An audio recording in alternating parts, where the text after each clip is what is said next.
You guys ready for more show? Very excited to bring this next guy out. Very funny. Please welcome to the stage, Vance Sanders.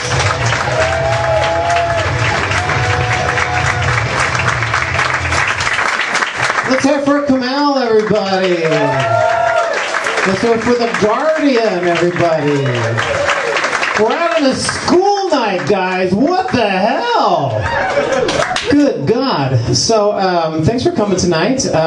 When you do these comedy shows, the MC, who's just being nice, they always ask you, how do you want to be introduced? I always tell them, just say, here he comes. And they always give me this look, and I'm like, I have no credits. I am not withholding from you, all right? If you want to introduce me as something I'm proud of doing, introduce me this way. This next comedian got his teenage son to stop wearing Axe body spray. And he's talking to his wife again. Vance Sanders! Woohoo! All right. So, I'm old. Surprise, everybody. I'm the kind of old I get leg cramps at night that hurt so bad I cry like I'm watching the first 10 minutes of Up. And when I saw Up in the theaters, I cried so much I left the theater with abs, all right? That's a lot of crying, all right? How old am I? Over the holidays, I turned 60 years old. I'm sorry! I'm sorry. I thought I could opt out of the space-time continuum, but like a Bed Bath & Beyond coupon in the mail, you can't stop it! You can't. And people could not stop asking me, how's it feel to be 60? How's it feel to be 60? I can't read the small type on the Coachella poster, so I can't go to Coachella. That's how it feels, all right? And here's the worst part of being 60. I'm still not old enough to be in the cast of The Expendables. Why, time? Why? All right? That's why I get so annoyed when my comedy friends come up here on stage and go, oh my God, I'm so old. I'm going to be 30. Oh my God, I'm going to be 30. And this is my reaction to that. Boo-hoo, I'm 30, I can run. Boo-hoo. Boo-hoo, I can still have bell peppers after 7 p.m. Boo-hoo. Boo-hoo, I still think about sex more than I think about death. Boo-hoo, I'm 30. Boo-hoo. Assholes. I bet you can pick something up off the floor, stand up and not get vertigo so bad you stumble into a credenza. That was my entire day, all right? This is how old I am. This is me sitting down, all right? This is me standing up, all right? All right. So when we make these sitting down noises, we're actually saying something. I'm doing it again. Listen carefully so you can hear what I'm saying. Oh, while driving around town, I was saying, that didn't used to be there. I have pants I wear just at home called home pants. Did you guys hear that? All right. So I have a 14-year-old son who I love to death. My 14-year-old son has written a pickup line. Ladies, hold on to your Spanx. Here comes my 14-year-old son pickup line. Are you a shower because you're hot? My son is a tool, so I said, honey, we got to work on this. We got to man it around, see what we can come up with. So here's some alternatives we came up with. Are you a shower because you smell like a rotting loofah? Are you a shower because I slipped getting in you and now I can only put weight on one foot? Are you a shower because I cried in you thinking about my dad's funeral? Ladies! Ladies. All right. That was last week. I swear to God. This is the pickup line my son wrote this week. Are you a beaver? Okay, stop. All right. You're going to get a juice box thrown at you in the quad, all right? I swear to God, this is my son's pickup line. Are you a beaver? Because damn. That is legitimately great. He could pick up his own father with that pickup line, all right? I said, don't have more play than your dad. Don't tell your mom I said that. I went in to fist pump him, and he said, you disgust me, and he left. So bonding! Bonding, guys. All right. So my wife, who is a woman, who's my wife, Fooled you, all right. We just celebrated our 20th wedding anniversary. Come on, guys. That woman deserves a Latin Grammy, at least, all right. On the night of her 20th anniversary, she comes home from work, and I'm then doing the dishes, all right. Now, in a sitcom scenario, if a woman sees her husband doing the dishes, that is a huge turn on, and she would go up to her husband and say, "Oh, I got a dirty dish I want you to clean." This is what my wife says to me.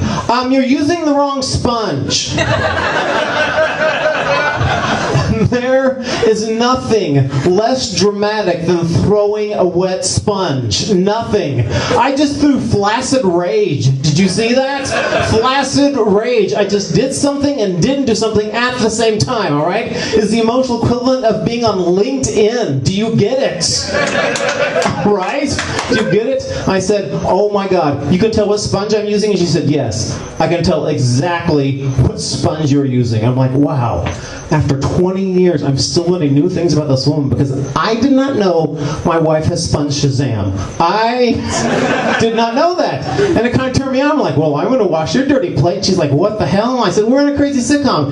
And she went to the Cheesecake Factory by herself. So, happy anniversary! All right.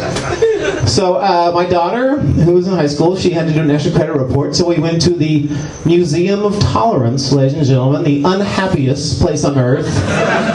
Museum of Tolerance. They have the only museum gift shop that sells tears. Because, you know, while you're there, I got the biggest laugh in the elevator at the Museum of Tolerance. That is a tough room, my friends. That is a very tough room, all right? The elevator, we're all packed in the elevator. This kid says, "What floor are we at?" And this woman goes off on him and says, "I hate it when people use dangling participles at the end of the sentence. You don't need to act at the end of the sentence. I hate it, I hate it." And I said, "Tolerance."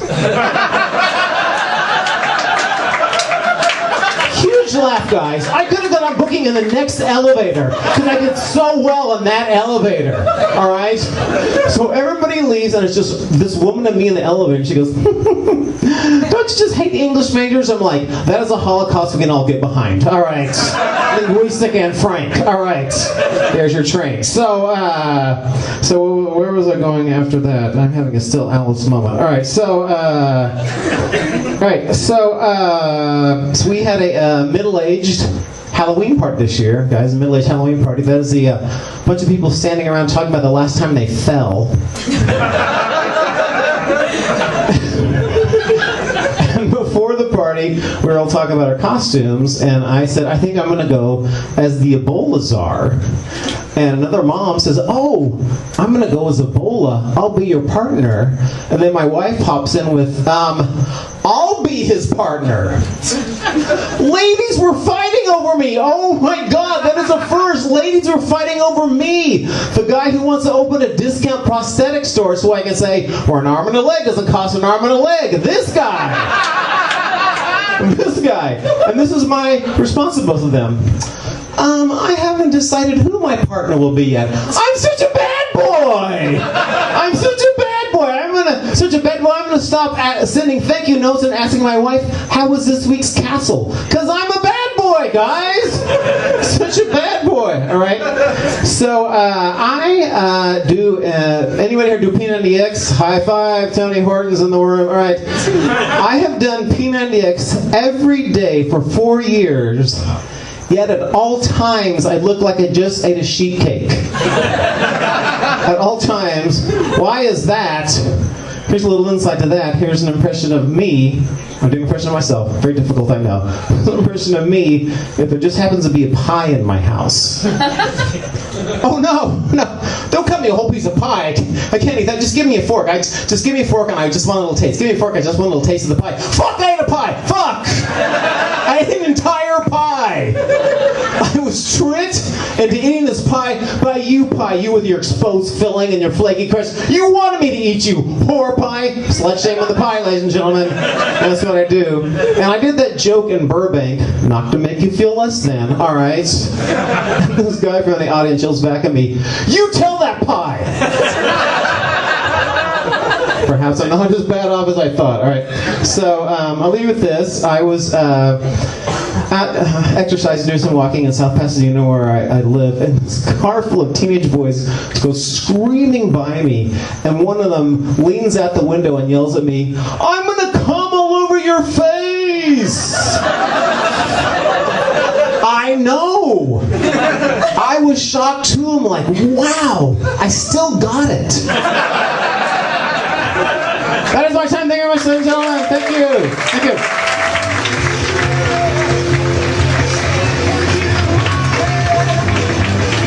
Vance Sanders, everybody. All right, can I see that album? So.